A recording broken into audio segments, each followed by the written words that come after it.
नमस्कार दोस्तों, एक बार आपका फिर से स्वागत है। दोस्तों, अगर आप चैनल पर नए हैं तो चैनल को लाइक और सब्सक्राइब ज़रूर कर लीजिएगा, और बाद में आप भूल जाते हैं तो आपसे रिक्वेस्ट है, प्लीज़ कर लीजिएगा, इससे हमारा हौसला बढ़ता है। तो वीडियो को शुरू करते हैं। 10 दिव्य और पवित्र पक्षियों के बारे में जिनका हिंदू धर्म में बहुत ही महत्व माना गया है। नंबर 1 पर है, जब कोई व्यक्ति सिद्ध हो जाता है तो उसे कहते हैं कि इसने हंस पद प्राप्त कर लिया है, और जब कोई समाधिस्थ हो जाता है तो इसे कहते हैं यह परमहंस हो गया। परमहंस सबसे बड़ा पद माना गया है। हंस पक्षी प्यार और पवित्रता का प्रतीक है। यह बहुत ही विवेक पक्षी माना गया है। आध्यात्मिकता दृष्टि मनुष्य के निश्वास में है और श्वास में स ध्वनि सुनाई पड़ती है। मनुष्य का जीवन कर्म ही हंस है, क्योंकि उनमें ज्ञान का अर्जन संभव है। अतः हंस ज्ञान विवेक कला की देवी सरस्वती का वाहक है। यह पक्षी अपना ज़्यादातर समय मानसरोवर में रहकर ही बिताते हैं, या फिर किसी एकांत झील और समुद्र के किनारे। हंस दाम्पत्य जीवन के लिए आदर्श है। यह जीवन भर एक ही साथी के साथ रहते हैं। नंबर 2, मोर। मोर पक्षियों का राजा माना जाता है। यह शिवपुत्र कार्तिकेय का वाहन है। भगवान कृष्ण के मुकुट में लगा मोर का पंख इस पक्षी के महत्व को दर्शाता है। यह भारत का राष्ट्रीय पक्षी है। अनेक धार्मिक कथाओं में मोर को बहुत ऊंचा दर्जा दिया गया है। हिंदू धर्म में मोर को मारकर खाना महापाप समझा जाता है। नंबर 3, कौवा। कौवे को अतिथि आगमन का सूचक और पितरों का आश्रय स्थल माना जाता है। इसकी उम्र लगभग 240 वर्ष होती है। श्राद्ध पक्ष में कौवों का बहुत महत्व माना गया है। इस पक्ष में कौवों को भोजन कराना अर्थात अपने पितरों को भोजन कराना माना गया है। कौवे को भविष्य में घटने वाली घटनाओं का पहले ही आभास हो जाता है। नंबर 4 पर है उल्लू।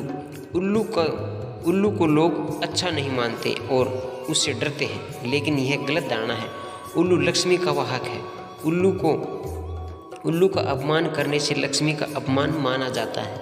हिंदू संस्कृति में माना जाता है कि उल्लू समृद्धि और धन लाता है। भारतवर्ष में प्रचलित लोक विश्वासों के अनुसार भी उल्लू का घर के ऊपर छत पर स्थित होना तथा शब्दोच्चारण निकट संबंधी की अथवा परिवार के सदस्य की मृत्यु का सूचक समझा जाता है। सचमुच उल्लू को भूत भविष्य और वर्तमान में घट रही घटनाओं को पहले ही ज्ञान हो जाता है। वाल्मीकि रामायण में उल्लू को मूर्ख का स्थान पर अत्यंत चतुर कहा गया है। रामचंद्र जी जब रावण को मारने में असफल होते हैं और जब विभीषण उनके पास जाते हैं, तब सुग्रीव राम से कहते हैं कि उन्हें शत्रु की उलूक चतुराई से बचकर रहना चाहिए। ऋषियों ने गहरे अवलोकन तथा समझ के बाद ही उलूक को श्री लक्ष्मी का वाहन बनाया था। नंबर 5 है गरुड़। इसे बाज तथा कुछ किंवदंती के अनुसार गिद्ध भी माना जाता है। पक्षियों में गरुड़ को सबसे श्रेष्ठ माना गया है। यह समझदार और बुद्धिमान होने के साथ साथ तेज गति से उड़ने की क्षमता भी रखता है। गरुड़ के नाम पर एक पुराण में भी गरुड़ पुराण है। यह भारत का धार्मिक और अमेरिका का राष्ट्रीय पक्षी है। गरुड़ के बारे में पुराणों में अनेक कथाएं मिलती हैं। पौराणिक कथाओं के अनुसार भगवान विष्णु की सवारी और भगवान राम को मेघनाथ के नागपाश से मुक्ति दिलाने वाले गरुड़ के बारे में कहा जाता है कि यह 100 वर्ष तक जीने की क्षमता रखता है। अगला है नंबर 6 यानी कि 6 नीलकंठ। नीलकंठ को देखने मात्र से भाग्य का दरवाज़ा खुल जाता है। यह पवित्र पक्षी माना जाता है। दशहरे पर लोग इसका दर्शन करने के लिए बहुत लालायित रहते हैं। नंबर 7 तोता का रंग हरा हो रंग बुध ग्रह के साथ जोड़कर देखा जाता है। अतः घर में तोता पालने से बुध की कुदृष्टि का प्रभाव दूर होता है। घर में तोते का चित्र लगाने से बच्चों की पढ़ाई में मन लगता है।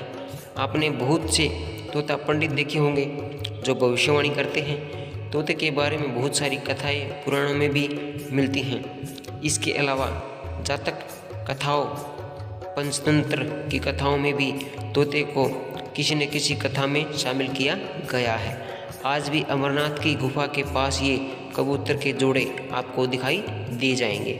कहते हैं कि सावन की पूर्णिमा को ये कबूतर गुफा में दिखाई पड़ते हैं, इसलिए कबूतर को महत्व दिया जाता है। तो दोस्तों आपको यह जानकारी कैसी लगी? उम्मीद है अच्छी लगी होगी। तो वीडियो को लाइक, चैनल को सब्सक्राइब करना ना भूलें। मिलते हैं किसी अलग जानकारी के साथ, और वीडियो देखने के लिए धन्यवाद दोस्तों।